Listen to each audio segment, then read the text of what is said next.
नमस्कार विद्यार्थी मित्रांनो, आपल्या यूट्यूब चॅनलमध्ये सगळ्यांचं स्वागत करतो। विद्यार्थी मित्रांनो, आपण सर्व एमपीएससी यूपीएससी करणारे, स्पर्धा परीक्षेचा अभ्यास करणारे विद्यार्थी आहात, सबस्क्रायबर्स आहात। त्याचबरोबर आपल्या यूट्यूब चॅनलला बरेचसे महाराष्ट्र शासनातील अधिकारी कर्मचारी ही सुद्धा सबस्क्रायबर्स आहेत आणि त्यांचे सुद्धा प्रश्न असतात की सर, ज्या बदल्या महाराष्ट्र शासनाच्या अधिकाऱ्यांच्या कर्मचाऱ्यांच्या होतात तर त्या कोणत्या अधिनियमानुसार, कोणत्या नियमानुसार होतात, ते किती वर्षानंतर होतात, त्यांचे सक्षम प्राधिकारी कोण असतात, अशा विविध प्रश्नांना आज या व्हिडिओच्या माध्यमातून मी उत्तरं देणार आहे।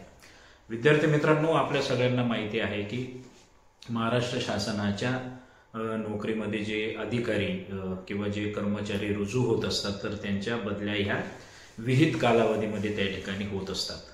म्हणजे क्लास 1 अधिकारी जर असतील, क्लास 2 अधिकारी जर असतील तर त्यांच्या दर 3 वर्षानंतर बदल्या ह्या अनिवार्य असतात आणि जे गट क आणि गट ड हे कर्मचारी असतात तर त्यांच्या सुद्धा बदल्या ह्या त्या तालुक्यापुरत्या किंवा उपविभाग किंवा जिल्ह्यापुरत्या बदल्या त्या ठिकाणी होत असतात। तर मित्रांनो, ज्या बदल्या होतात तर त्यांचा जो अधिनियम आहे तो म्हणजे महाराष्ट्र शासकीय कर्मचारी यांच्या बदल्यांचे विनियमन व शासकीय कामकाज करत असताना होणाऱ्या विलंबास प्रतिबंध अधिनियम 2005 नुसार त्या ठिकाणी या बदल्या होत असतात। विद्यार्थी मित्रांनो, या बदल्या ज्या होतात तर त्यांना जे क्लास 1 क्लास 2 अधिकारी असतात तर त्या या अधिनियमाच्या अनुषंगाने त्या ठिकाणी सक्षम प्राधिकारी जे असतात तर ते म्हणजे क्लास 1 क्लास 2 अधिकाऱ्यांसाठी जे प्रभारी मंत्री असतात किंवा संबंधित विभागाचे जे मंत्री असतात तर ते सक्षम प्राधिकारी असतात। त्यांच्या परवानगीने त्या ठिकाणी बदल्या हे सचिवांच्या माध्यमातून होत असतात। IAS ऑफिसर वगैरे जे असतात तर त्या राज्याचे मुख्यमंत्री हे त्या ठिकाणी त्यांच्या बदल्यांचे सक्षम प्राधिकारी असतात आणि जे काही गट क आणि गट ड दर्जाचे जे आपले कर्मचारी असतात तर त्यांच्या बदल्या हे त्या विभागाचे प्रमुख हे बदल्यांना सक्षम प्राधिकारी असतात। आता विद्यार्थी मित्रांनो, जे IAS अधिकारी असतात, समजा आपल्या महाराष्ट्र राज्यामध्ये IAS अधिकाऱ्यांच्या बदल्या जर झाल्या तर त्या मुख्यमंत्री महोदयांच्या स्वाक्षरीने परवानगीने त्या बदल्या होत असतात। समजा महसूल विभागातील अधिकारी आहेत तर त्या अधिकाऱ्यांच्या बदल्या या माननीय महसूल मंत्री महोदय यांच्या परवानगीने त्या ठिकाणी बदल्या होत असतात। या बदल्यांचा सुद्धा कालावधी आहे मित्रांनो।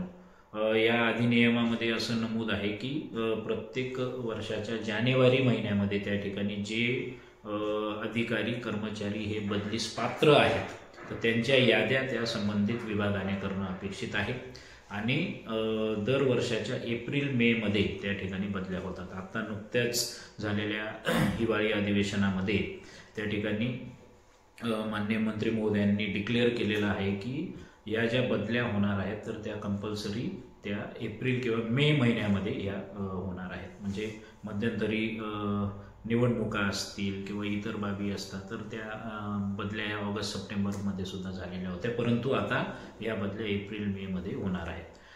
तर विद्यार्थी मित्रांनो, बदल्या तर शासकीय अधिकारी कर्मचारी यांच्या होऊन जात असतात। नियमानुसार दर 3 वर्षानंतर त्या ठिकाणी शासकीय अधिकारी आणि कर्मचारी जे असतात मग त्याच्यामध्ये तलाठी असतील किंवा जे काही इतर ग्रामसेवक वगैरे असतात तर त्यांच्या सुद्धा 6 वर्षामध्ये त्या उपविभागामध्ये बदल्या होत असतात। अशा पद्धतीने बदल्या जरी झाल्या तरी ज्या काही अडचणी त्या शासकीय अधिकारी आणि कर्मचारी यांना येतात त्या आता आपण बघूया।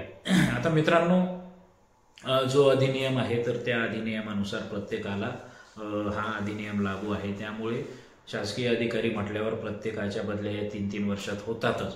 परंतु मित्रांनो, एखाद्या तालुक्यामध्ये 3 वर्ष काढल्यानंतर पुन्हा नवीन तालुक्यात जाणे, त्या ठिकाणी नवीन ओळख अधिकारी कर्मचारी यांच्यासोबत जुळवून घेणे, नवीन ओळखी होणे किंवा स्थानिक लेवलला त्या ठिकाणी नवीन पदाधिकारी, जनता, विविध त्या तालुक्याची विविध समस्या, विविध अडचणी या सर्व गोष्टींशी जुळवून घ्यायला त्या ठिकाणी 3-4 महिने चालले जात असतात। नवीन नवीन चेहरे दिसतात, नवीन ओळखी होतात, तर ती अडचण सगळ्यात महत्त्वाची येते। दुसरी अडचण म्हणजे कौटुंबिक अडचण मित्रांनो, शासकीय अधिकारी कर्मचारी म्हटल्यावर त्या ठिकाणी होणाऱ्या बदल्यांमुळे जे आपले मुलं असतात, पाल्य असतात तर त्यांच्या शिक्षणाची मोठी अडचण त्या ठिकाणी होत असते।